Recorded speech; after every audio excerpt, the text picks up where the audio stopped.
V okviru Evropskih dnevov zaposlovanja je v UŠC Leona Štuklja v Mariboru potekal čezmejni zaposlitveni sejem, na katerem so kadre iskala tudi avstrijska podjetja. Na razstavnem prostoru Marché išče Arbeitskräfte für unseren Betrieb in Kärnten im Bereich Restaurant, Küche.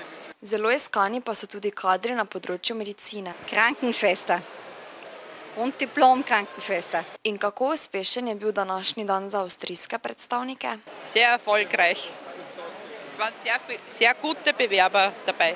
Ich glaube für uns sehr gut. Wir haben einige Kontakte geknüpft. Kako dobro pa mora kandidat obvladati nemški jezik?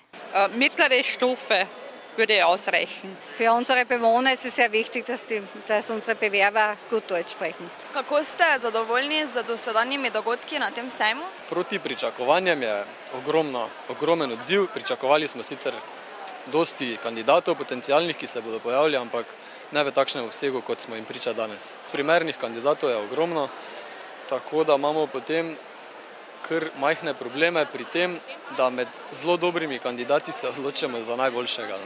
S kakšnim namenom ste se udeležili tega sejma? Je, da si prijem malo pogledati delo nam, koliko je prostih delovnih mest, zasedenih, kaj je največje povpraševanje, najmanjše, tako malo, da vidim. V bistvu sem prišla bolj brez pričakovanj. Imela sem v bistvu nek namen, pa v glavi sem si naredila, da bi rada dobila službo. Čeprav, ko sem prišla danes ob 10:30 sem, sem bila kar malo razočarana, po resnici povedano, ker je bila tako dolga vrsta do 300 ljudi, da bi mogli najmanj 2 uri čakati, da bi sploh not prišli. Taka gužva je bila tako, da sem v bistvu prišla zdaj komaj ob 1, tako da bi lahko rekla, da sem kar razočarana.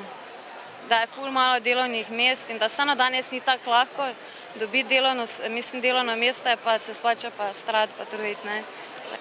Vas zanima delo v Sloveniji ali v tujini? Bolj v tujini, ker je bolj cenjeno, ne? Več ga je, več prostih delovnih mest. Tu pri nas že sama moja izobrazba ekonomski tehnik je težko dobiti delovno mesto, ker jih je pač dosti, ne. Zdaj sem že tudi razmišljala dolgoročno, da bi šla tudi v tujino delati, ker so tu tako nizke plače, da na dolgi rok se v taki plači ne vidim. Se vam zdijo takšni sejmi dobra priložnost za iskanje delavcev ali raje iščete na tradicionalne načine? Mi se odločamo tako za tradicionalne načine, kot za takšne sejme. Se mi zdi, da je pomembno, da se na takšnem sejmu spostavi ta prvi stik med delodajalcem in potencialnimi kandidati, tako da se poslužujemo obojega. Kako se vam zdi organizacija? Letos sem prvič, je dosti velika izbira, povejo dovolj, mislim, da je kar solidna organizacija, no.